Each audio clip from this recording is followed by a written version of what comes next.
Hi, welcome to Aftermash. I'm Zoe. And I'm Jackie. When we were kids, we played the game of MASH to try and predict our futures, but it turns out life isn't nearly that straightforward. And this is the podcast where we talk about what happened to that white picket fence we were promised, what we got instead, and what we can do about it. So let's get started. Let's. This is our first joint episode. We are going to be doing this every 5 episodes. We're going to be mixing it up a little bit because our normal episodes, one of us is hosting and leading the other one through a conversation, but our goal with the joint episodes is to just have a little bit more of a conversation, let it be a little bit more flowy, maybe let you guys get to know us a little bit more while still talking about topics that are relevant to the Aftermash theme. And nothing is more relevant than the New Year's resolution industrial complex. And we are now 3 months in. I think 4 months when the episode comes out. Oh, fair. It is March 17th, 2026 on day of recording. And so this seems like a good time to check in on those New Year's resolutions because it's one thing to set a resolution. It's another thing to follow up. So consider this your reminder and your accountability partner. Yep. As of when you're listening to this, it is about a third of the way through the year. So hopefully that means you're a third of the way through achieving your goals. Jackie, what's your relationship with setting New Year's resolutions? I love New Year's resolutions. And I know this is unpopular because every year in January, I ask everybody I can think of what they do for New Year's resolutions. And everybody's like, I don't like them. And then they proceed to tell me resolutions that they have set. And they're like, well, but it's not a resolution. And I'm like, that's literally like, you're being pedantic. I don't know. But anyhow, I love New Year's resolutions because they give me a chance to reflect on the year before and how it went and notice themes. I mean, I'm a data person, so I love nothing more than finding patterns. And I've been doing an annual reflection at the end of the year for at least a dozen years. And yeah, so it's my chance. Like, I guess what my process is. I love a process. It's a great process. So I read what I wrote last year, I respond to it and say, here's how I did, here's, I did do this, I didn't do that, I did manage to accomplish this, I didn't do that one, but here's why, that sort of thing. Is this in like a Google Doc or is it like in a pen and paper composition notebook? You're a Google Doc kind of person. I'm a Google Doc girly. I want to be a pen and paper, but no, it's searchable. I can just copy paste. Yeah. It makes sense. Anyway, back to your process. Yeah, so anyhow. I read, I respond, and then more recently, I have also been consuming the Yoga Girl podcast. She does an annual year in review, and so I'll like listen to that podcast and go through the exercise. Basically, it just has you reflect on your year like month by month and like theme by theme, like friends, family, home, etc. Kind of Aftermash themed, actually, now that I'm thinking about it. And after all of that, this is like a multi-day process. Then I sit down and I think about what are the things that surface the most for me, what stood out, and of those, then I figure out what do I want my plan of attack to be this upcoming year, and I set myself a few goals. They're never as specific as like thou shalt go to the gym 3 days a week. Like, it's not like that. It's more of like, this is what I want to be my priority. Maybe there are going to be some heuristics along the way. Like, one of the ones I set this year is that I have to leave my house at least once a week for work. Like, I have to work from a coffee shop or a friend's house or a co-working space at least once a week. Otherwise I go crazy. So like that one's relatively heuristic, but most of them tend to be higher level. And I love this process. How long does it take you? At this point, this is like you're starting December 15th, December 21st, Christmas Eve. The week between Christmas and New Year's, I will probably take like a day or two to do my reflection and then a day or two to do my goal setting. Okay. And I mean, I think we attribute this to many things, but like definitely as you've gotten older, like you definitely seem more aligned, like just calmer, more settled. You know what you're looking for. You're not wasting time kind of thing. Yeah. I guess that's just maturing. It's maturing, and I think it's also taking time to listen to myself and let my personal priorities kind of rise to the surface and, like I said, see those patterns, which I just think we're in a world right now where everybody is very addicted to their phones and they're given external measures of validation, like how much money are you making, are you going viral on TikTok, whatever. And so Yeah, I think I'm trying to have my own personal values that are kind of separate from the ones that are being fed to me. And then through the year, what does that process look like? It's a bit more sporadic. This is probably where I'm weakest at when it comes to my resolutions. I just have them at the top of my document. I have a journal every year, and it's just like what headlines that journal. And so then I'll sporadically look at it and reflect and see how I'm doing. I probably need to be better at revisiting my resolutions throughout the year. So I'm really glad we're doing this. This is a really good opportunity for me as well as our listeners.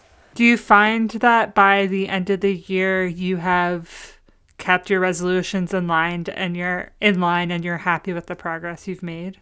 For the most part, I think just the act of having such a deep dive at the beginning of the year, even if I'm not consciously revisiting them every month, I still generally can speak to them. Yeah, I think it's the act of setting the goals is as important as the act of revisiting and trying to live them, because now I know what I should be doing. So even if I'm not living them perfectly, it's still just like in the back of my head constantly. Yeah, there are some themes that come out year over year, which we can get into. Like there's some things that I just am bad at doing, even if I want to do them. Like what? Okay, let's get into it now. I want to put you in the hot seat soon, Zoe. We can talk about you, then we can talk about me. Yeah. The biggest thing that I struggle with, and you're going to laugh when you hear this, is I don't really like traveling. And I travel. Yeah, I think we've had this conversation. I travel so much.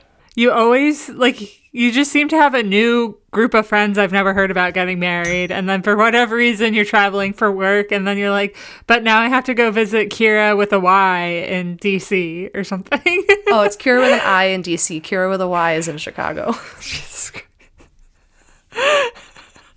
Yeah, definitely. I feel like with your recent job, it's been fun. Like you went to Switzerland, you went to London, but yeah, you're still away. Yeah. I'm traveling more with this job and I'm really enjoying it and I'm getting to go to cool places and work with cool people. But it's also like the value that I keep coming back to every year I do this reflection is like, I want to be rooted. I really want to be home. I want to have a really deep sense of place. I want to know that place. Like I would be perfectly happy if this is a hyperbole. I don't think this is exactly true, but like if I never left New England again, I don't think I would feel like my life was worse than where. I don't need to go to Europe. I don't need to see the Grand Canyon. Like there's a lot of nature in my backyard. I have a lot of community in my backyard. I have a lot of family here. Like I would be perfectly happy vacationing to the same lake house every year. I don't need novelty. I get novelty from the books I read and the conversations I have and the thoughts I have. I don't need to get them by moving myself physically to a different place. I think novelty is about a state of mind, not about a location. And so that's a value that I hold and I keep coming back to every year. But then when I'm reflecting on how I spent my time, I keep prioritizing, I have a wedding in Seattle and I have some friends in Arizona and I have, my aunt and uncle in blah, blah, blah. And I have 5 work trips a year and it is easy to make microscopic choices that involve traveling, even though they are betraying my macroscopic self-proclaimed value of rootedness. And I don't know, there's just an interesting tension. It clashes with your other value of like community and family. And like you're not just traveling for fun. You're not like on a whimsy going to like Bryce National Canyon or whatever it's called. You're like, now I need to go see my aunt and uncle in this state, And then the work stuff, like that's your job. So shit out of luck there. I mean, I'm leaning in. There are definitely times where I could be like, sorry, can't make it, but I want them to like me. So yeah, that's the biggest thing that I take away every year that I'm bad at doing. And I'm thinking that as I get older and as I get a job, eventually long down the road, if I have any coworkers listening to this, it won't ever happen, don't worry. Long down the road, when I get a new job that is in person, then I will not need to worry about that as much. But in the meantime, I don't know. The things that are important to me that are not travel, I'm trying to figure out, like, how do I, like, do more of them and don't just default to I'll travel to see all my community all the time. You live on a compound, which you have been pitching for a dozen years, and I am now coming around to. Oh my God, guys, Zoe's joining my compound. This is the best day of my life. I'm not going to let you live this down. I'm quoting you on this. I'm going to hold you to it. I'm going to buy a compound and say, Zoe, you've already committed. I have it on record. Yeah, it'll probably come with a divorce if I had to guess. I feel like your husband enjoys community situations. His friends can join the compound. Okay, cool. Big compound, lots of friends. Okay, so what are your resolutions? Take us through it. Oh gosh, I'm still in the hot seat? Well, we might as well finish. Okay, let me pull up my resolutions. I took Fern to the vet yesterday, and she's like meowing the entire time. And I get on the phone because you have to call them when you get there. And she's like, oh, hi, talking to Fern. And then like she rushes out of the crate, and the vet was like, oh, you just like come on out. Oh, you have the best cat. Everybody, Zoe has adopted a cat, even if she's in denial about the fact that she has adopted this cat forever. I just don't know that my husband will let me keep it. And now I have like the second cat coming to muddy the water that I'm forcing on Jackie. But it will help her loneliness. Zoe wants me to adopt a cat. And she should. I'm considering it. We'll see. She keeps sending me pictures of her cat to try and convince me. I can see right through you, Zoe. I know. All right, your resolutions. Okay, so I found my resolutions. The first is that I wanted to increase my prioritization on mindfulness and physical health. I think that those have been big elements of my life for a long time, but this last year they have not been as big of a priority, and I'm getting older and I can feel it. Like I've had to go to PT for the first time, so like everything in life is built off of a foundation of physical and mental health, and so I want that to be a bigger priority than it was before. What is your mindfulness definition? Like, I'm breathing, I'm eating intuitively, I'm moving my body how it feels good. Like, you've always been good at getting the sleep you need, let's be real. But like, what is your mindfulness focus? It's a good question. To be honest, what I meant by that is I needed to start meditating again. Okay. Literally. Okay. Yeah, I think everything else is also important, but I think I've been doing everything else and I'm still feeling like I'm missing something. And there was a year, I think it was 2021, when my resolution was to meditate every day for the year, and I did it, and it was just like such a game changer. It felt transformational in terms of like what happened in my brain. So I just need to start doing that again. And have you? No. But this is good. We're checking in. I have 2/3 of a year left with which to institute this. So we have the mindfulness practice and physical health. I have been prioritizing the physical health more, which I think we'll get into later. Number 2, I identified last year that I was working really hard and prioritizing my career, and that was really exciting, and I think it had paid off. I think I was doing well in it, but I was feeling this need to make something of my own and spend like a different part of my brain, like be a little bit more creative. And so the podcast is one really big part of that. And then I'm also learning how to crochet, and that's the other part of it. And I just really want to make things and feel a sense of ownership and also creativity in my personal life, not just in my professional life. Number 3, I mentioned this earlier. I want to leave the house at least once a week, work outside of the house. And what I learned is that I'm in this tiny apartment all of the time, and I can't stand it, and it drives me crazy. And that's why she needs a cat. On cue, Zoe's cat meows when she says that. Or I could just leave the house more. And so going to a coffee shop or something, I need my house to be a little bit more of the sanctuary that it is like physically designed to be, but emotionally it's just feeling a little bit more like a cage, so I need it to be more like a sanctuary. And then the last thing on my list is another theme that I pick up year over year, which is that whenever I reflect on what the coolest thing is that I did in the year, it is some sort of adventure fitness.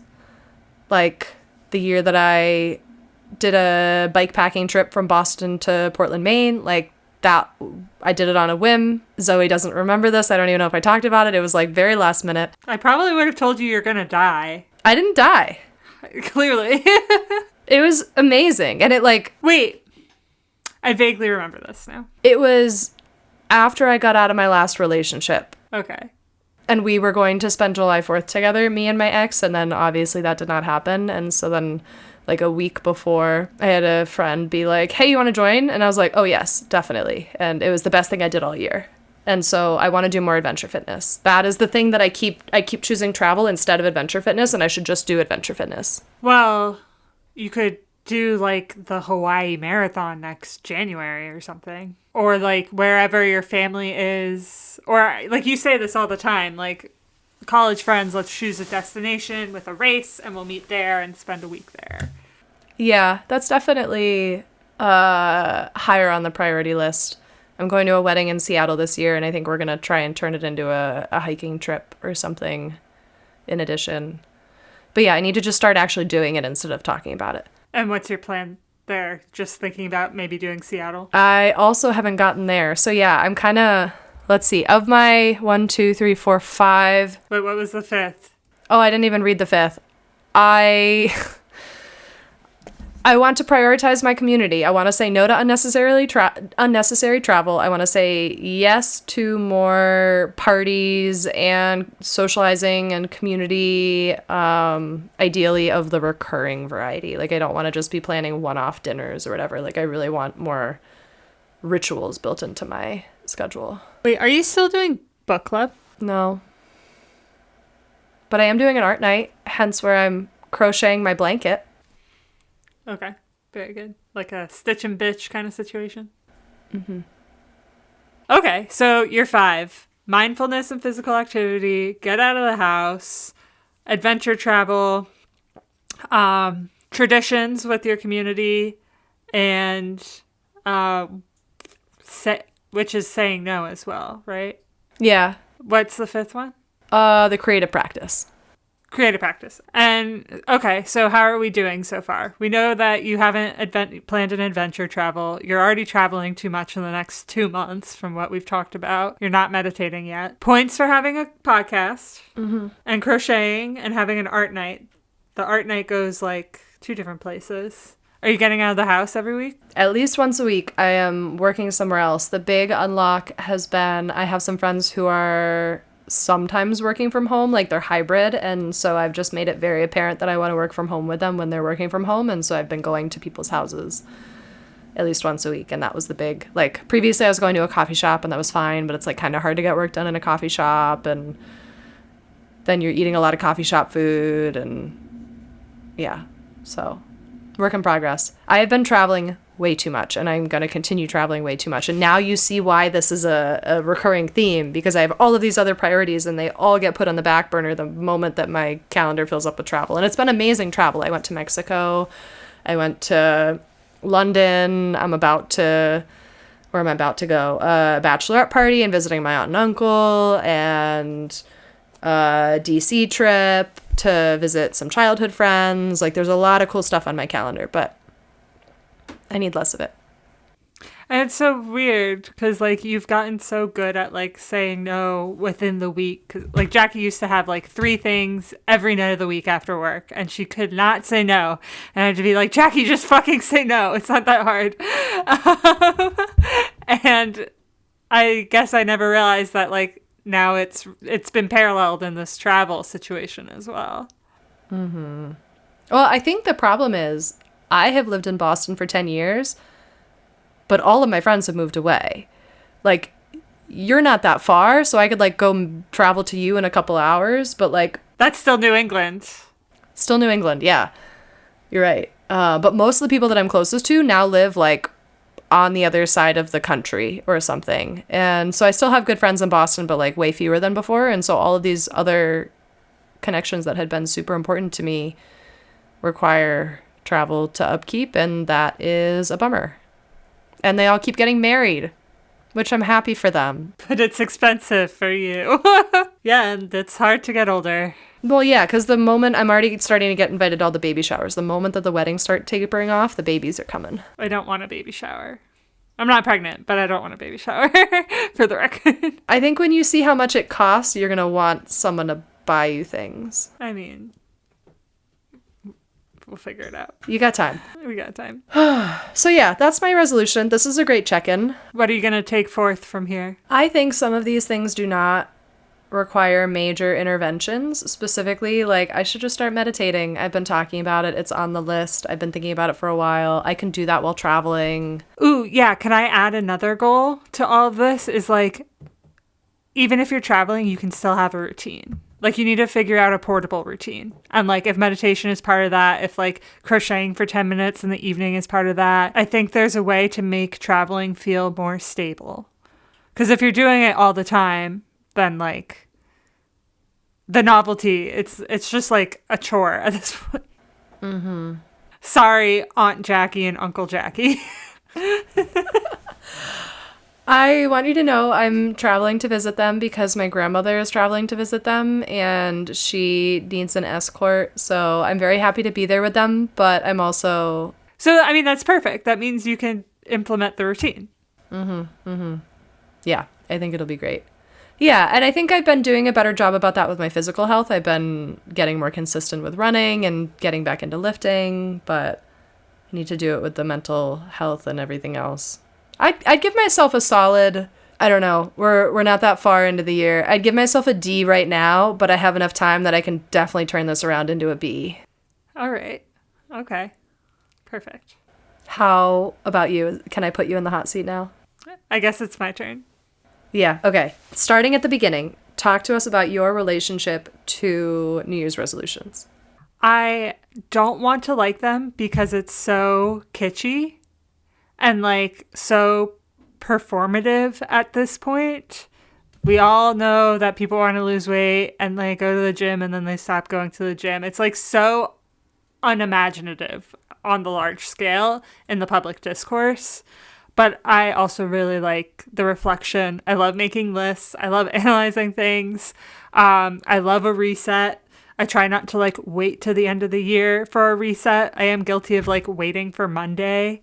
But like at the end of the day, I do appreciate it. And I think I've started taking it more. I haven't had a process like you have for nearly as long. I've probably only had one for like 2 or 3 years. And it's not in a Google Doc. It's in a journal that I can't find 6 months later. But I do appreciate the process. I want our listeners to know that Zoe is like a multiple colored pens to plan her life kind of girl. So even if you haven't had this plan, I feel like you have, in the whole time I've known you, had like a long relationship with like making plans and organizing and setting goals. Like, knowing what time I'm going to eat and work out and leave for work is one thing. Like, that's really the thing I've been obsessing over mainly. And, like, for what, really? The long-term big picture has taken a little longer to hold dear. Yeah. But I think that aligns with a lot of the other conversations we have had and will be having on this podcast about, like, the growing up and prioritization and like this is your growth journey that is leading to you doing things, including making this podcast. So makes sense that the last few years you've been taking that like bigger lens. Yeah. Okay, so this is a recent process. You've only been doing this sort of year-end reflection for the last few years. What have you learned about yourself from it? What sorts of things tend to make the list? I think the thing that usually makes the list is like money related. I've never really had to have a budget, and I need to be like intentional about, how do I want to say this? Like, and now like I kind of do need to have a budget. And so trying to figure out how to responsibly and intentionally spend money is something I'm constantly exploring. And then in the last couple of years, how to intentionally consume media is the second thing. And do those make the list every year or in different forms? Like intentional consumption of media has definitely been something I'm thinking about like every day for the last 2 years. And it's like a constant iterative process. I think that I've gotten smarter about how to approach spending money in a way that works for me and is appropriate for me. And then like I always have running goals, and then this year I have work related goals. Okay. So some of the recurring themes are just they are on the list every year, but maybe how you're engaging with them changes, and then some of the themes are new and changing every year. Do you want to walk us through what your specific goals are this year? Yeah, I think with work, just as you like step into becoming a doctor, like you have to, there's a lot of faking it until you make it. And so just practicing being a leader is something, and like speaking what's on my mind appropriately, obviously, sticking up for my patients, being calm in a situation, being the one to make a decision and just being confident in it. Because like if you have the right answer but you're not confident with it, like you might as well be wrong, you know? So just kind of having the confidence and being a doctor, I guess. I would say I'm happy with the improvements I've had in the last 3 months. There was an example where I like just kept nagging a surgeon to come and like reconsider like doing surgery and whatever, and I was definitely like a thorn in his side, but like I don't have regrets, and I like stuck my neck out, and like I explained myself and had reasons, and even though the patient didn't get the surgery, like the surgeon came back, he had a real conversation with the patient and like put the family at ease.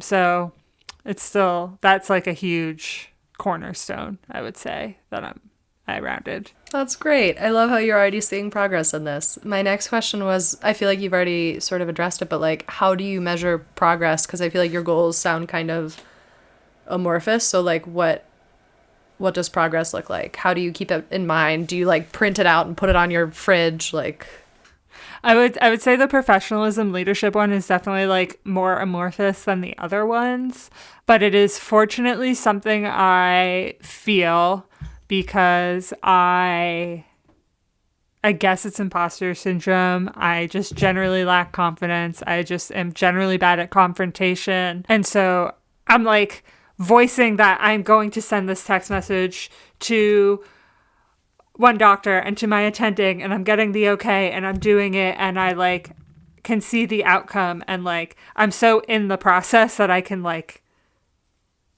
it's like I'm watching myself. And like I think I've come to realize like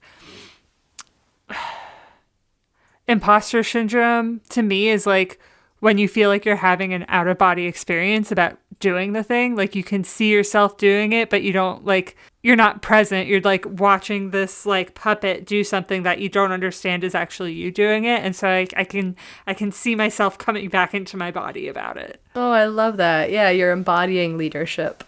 Literally. Oh God. Okay. So your way of sticking with the goals is kind of just keeping them top of mind, like revisiting the experiences on a regular basis. Did you run through your running goals yet? No, I only talked about one goal. Okay, keep going.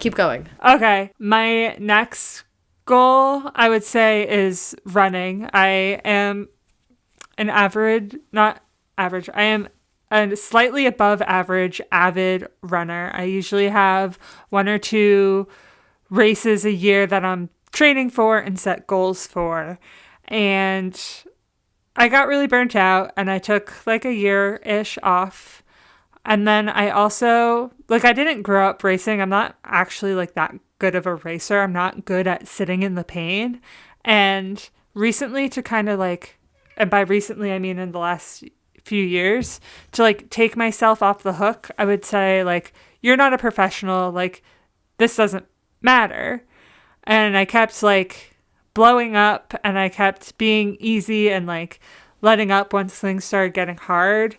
And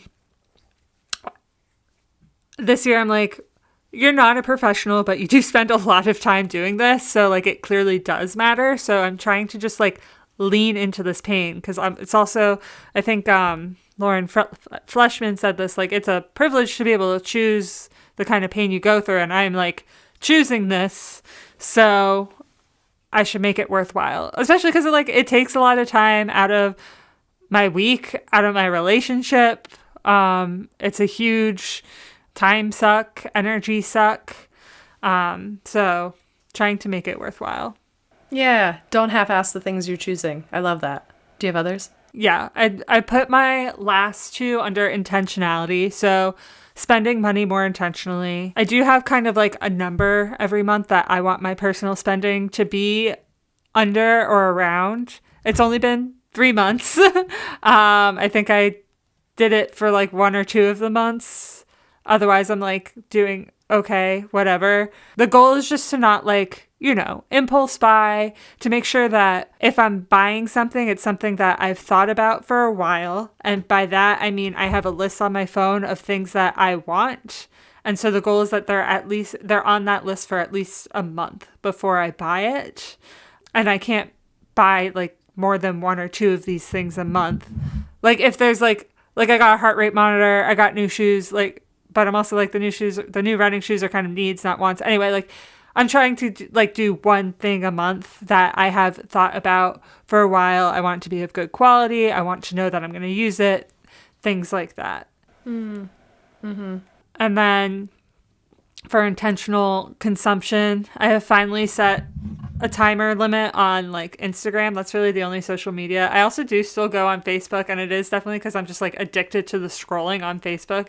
It's such garbage now because it's like a bunch of people I don't know. Like, it's so useless, but like Zuckerberg got me. It's really soothing. Okay. It's a great way to procrastinate, but I have finally set the time limit on Instagram on my phone. Last year, what I did was I set up a separate email account specifically for like subscriptions to Substack writers, to the Skimp, like whatever, to like things that were like reading and that were like media consumption, but like more thoughtful than just doom scrolling.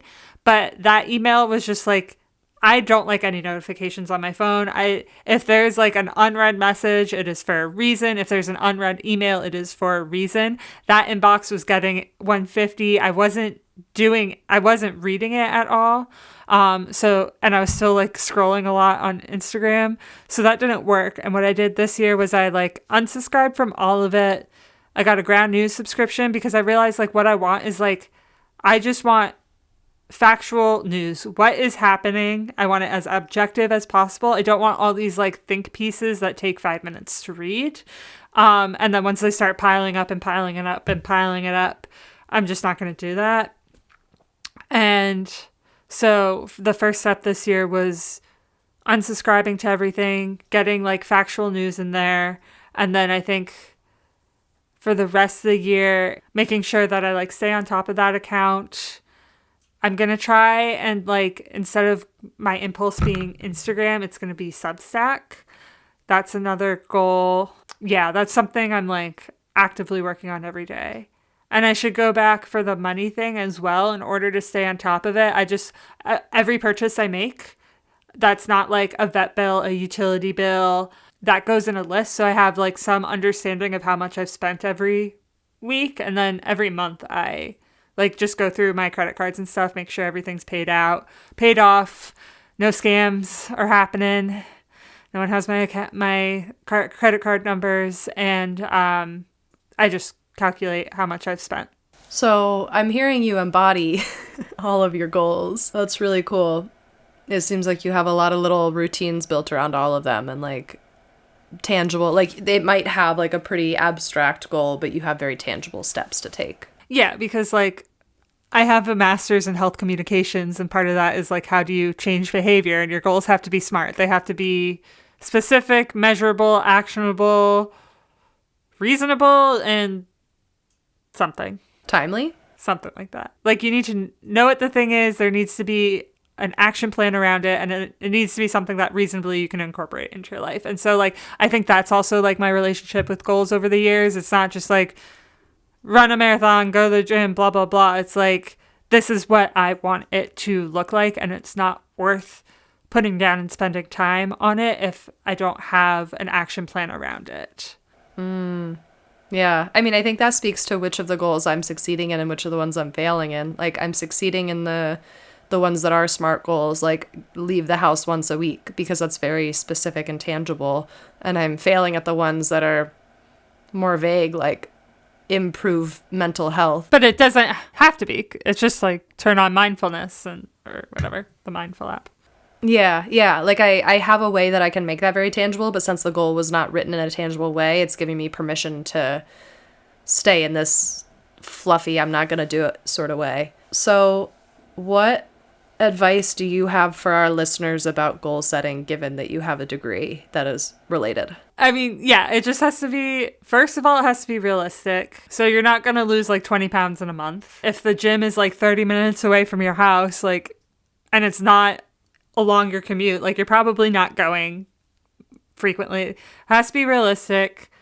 It has to mean something to you. Like, don't just say you want to go to the gym every day because that's what people are telling you, and don't aim to go for runs every week if you don't like running. Like, it has to be something you want to do. There has to be a why behind it. It can't just be like, I want to lose weight. It needs to be like, I want my cholesterol to be better. Like, there needs to be like a reason. I want to feel better, surely is a reason. Like, I don't want to hurt when I go up the stairs or something like that. Surely that's a reason. So it needs to be something you want to do, you have a good reason for doing, and you can reasonably accomplish. And you should break it up because the little wins matter. Okay, so help me reframe my goals to be more accomplishable. Yeah. I mean, we can focus on the mindfulness one. Did you use an app last time? Yeah, I think I had Headspace. Okay. You probably have to pay for it now, because I'm sure.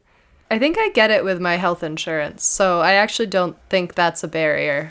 Okay, so like the first thing you do when we log off is you re-download Headspace, and then I don't know if you want to meditate, like you pick a time of day if you want to do it. First thing in the morning, during lunch, after work, and you set an alarm, and you start like 3 days a week, and then you move up to 5, and then you increase from 5 minutes to 10 minutes. Yeah, I feel like the thing that I have struggled with in the past is picking the right trigger for it, but I like the sound of lunch. That seems like a really nice, like, I've just spent my brain on pretty complicated things for 4 hours. I'm taking my first break. I'm like that seems like, and like I eat lunch every day. So that's a trigger that is, like, it's not like I'm going to miss it one day. Then we have a problem. If Jackie doesn't eat lunch. Then we have a really big problem. Jackie eats lunch every single day. Jackie does not like missing meals.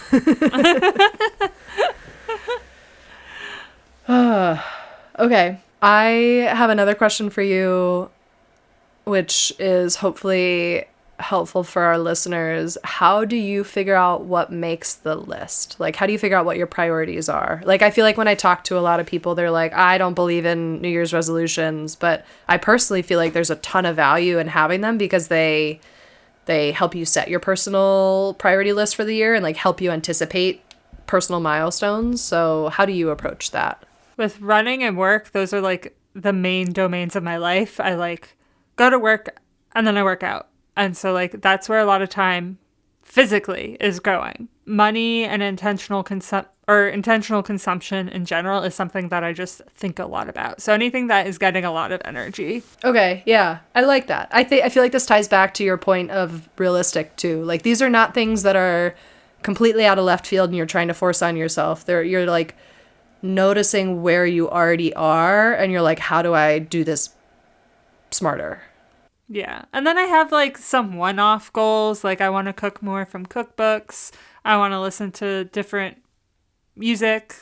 And all that can be operational, but they're just like not something I want to sweat either. It's just like an opportunity for growth, I guess. And then to add to like your question of like, how does someone like try to be successful at the goals is like, you also have to reflect on it. You can't just like put it out there and forget. So the other thing I try to do, I'm not like perfect at it, is like every month I try to reflect on the goal and how it went.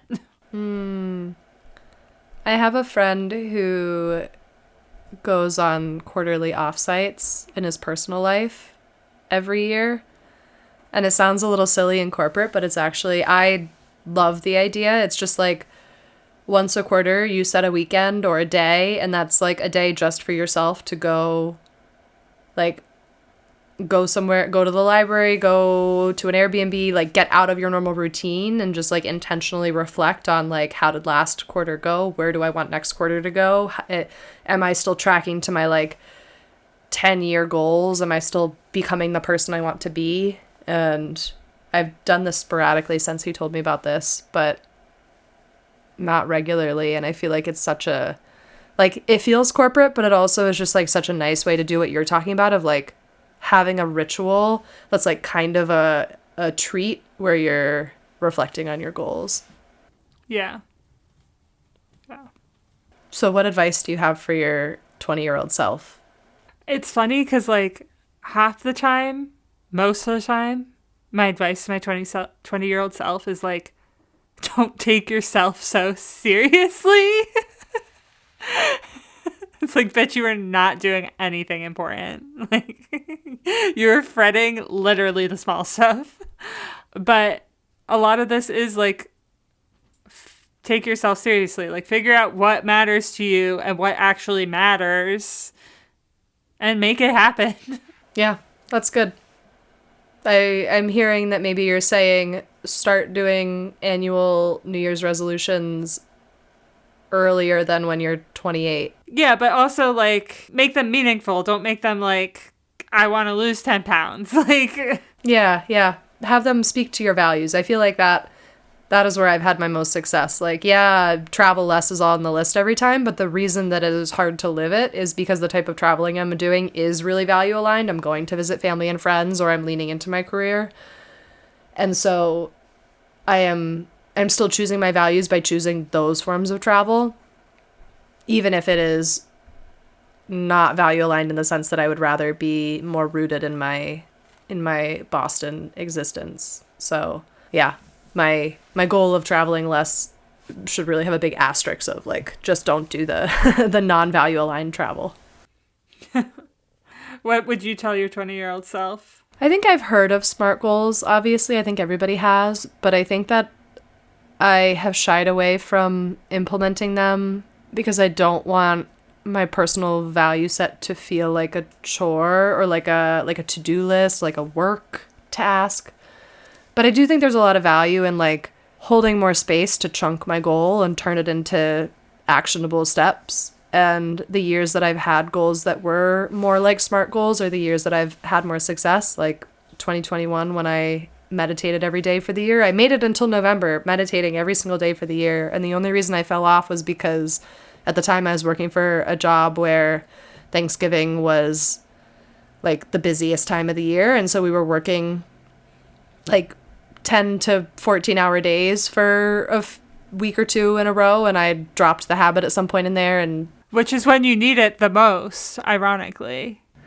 it was, but I was so tired. There are shades of gray, too, right? Like, it's not, I meditated for 30 minutes and I found enlightenment. It's like I sat on the toilet for 5 minutes during my lunch break and breathed. Yeah. So I think my advice for my 20-year-old self is to, like, don't be so resistant to the SMART goal. Like, let yourself, like, I have all of these values that I'm doing a great job of identifying and prioritizing, but the only way to really live them is to take them that, like, couple steps further into really actionable and measurable goals. So I wish that I had been doing that all along. And every year was like 2021 when I had the one resolution that I was able to really live by. Imagine where you'd be. You'd be twice as far. I would be meditating 30 minutes a day and have found enlightenment. You would have moved to Thailand and joined a monastery. Yeah. But hey, I would be, like, so deeply living my values. Yeah. Let us know what your resolutions are, what your resolution process is, what your next action step is. Yeah, speaking of resolutions, I have a resolution to have somebody who is not one of my family or friends listening to this podcast by the end of the year. Maybe a couple somebodies. So a request for all our listeners, if you're enjoying our content, share it with your friends and family so your friends and family can be the two strangers who listen to it. This podcast has been one of my more successful resolutions, and I've been thrilled about it. It's been so fun to get to do this and to get to share all these ideas with everybody. So yeah, thanks for listening, and thanks for helping us reach more people. And yeah, like Zoe said, let us know how your resolutions are going and you still have 2/3 of the year left. So if you are a D, like a failing grade at your resolutions right now, like I am, you have plenty of time to turn it around. Thanks for listening. Now it's time for the obligatory sign-off, except for the part where we thank our amazing producer and editor, Jay. Jay, we could not have done this without you. But also, listeners, we couldn't have done it without you either. So please like and subscribe. You can find us on all of your favorite podcasting apps. And all of your favorite social medias at AfterMashPod. And your least favorite social medias too, for the record. And if there are any topics you would like us to cover, leave us a comment, slide into our DMs. And until next time, this is Life After MASH. Goodbye. Goodbye.